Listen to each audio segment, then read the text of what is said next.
Atif. You make me laugh with your false drum.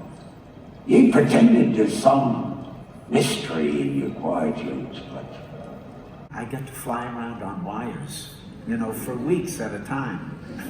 And not just like a boyish fun thing, it was challenging. It was like there was an athleticism to it, and really it was fun, you know? I mean, we're talking about sometimes being as high as that ceiling and being dropped down on cables, you know? You're in a harness and all that, but just skimming the floor and then going up and then doing barrel rolls, you know, that's fun.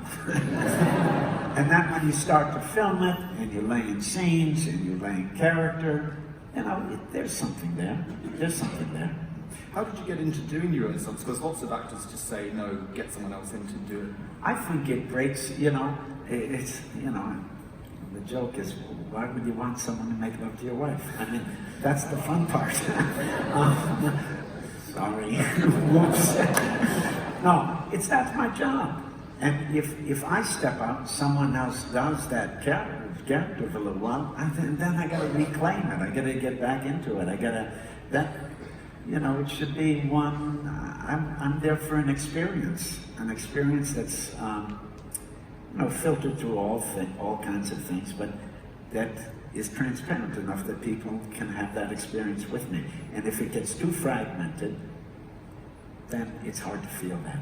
I know the power of that thing that he's talking about, going into a room with a bunch of strangers and having to sit there, having to go there, having to pay attention and receive something, and receive it with a bunch of strangers in a room. That is very powerful and can change how you think.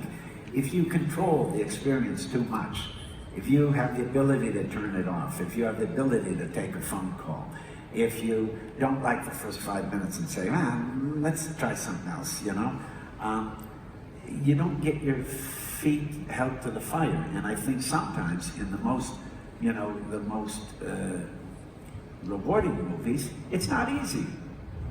Sometimes really movies are difficult, you know, but if you stick with them, you know, it's like anything. Sometimes the stuff that feels good right away doesn't sustain you, and the stuff that's hard in the end will sustain you.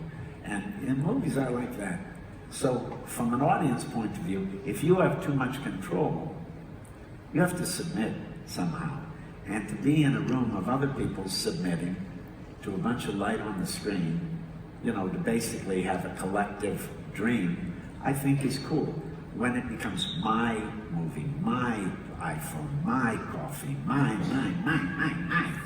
I think that's when you miss the connection of the storytelling, the sharing of experience, and the possibility to change how you think and break your habits, break the lockstep. It's what Pasolini talked about all the time, you know? He was so prescient. He saw what was going to happen even before these new technologies were present. He saw it coming. It turns people into robots. I mean, come on. People used to look at each other on the streets. Now they almost bump into each other because they're reading the phone. We all know that. I don't like to sound like a new crank. I've got an iPhone too. I look at it far too much. So please go ahead. Hi, Willem. Hi, how are you? My name's Atif. I'm a physician by profession, but movies are my passion. Okay. You're in incredible, great shape. You've got real youthful spirit about you. I was hoping you could share with us one or two secrets of good habits. Secrets of good health. Health.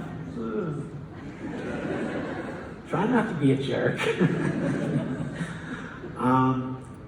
Develop a practice, a daily practice, whether it's a physical practice. I personally do a yoga practice for 35 years, and that probably saves me. But have a practice, whatever it is, that you can be your time and sets the tone for the day, preferably in the morning. And be vegetarian.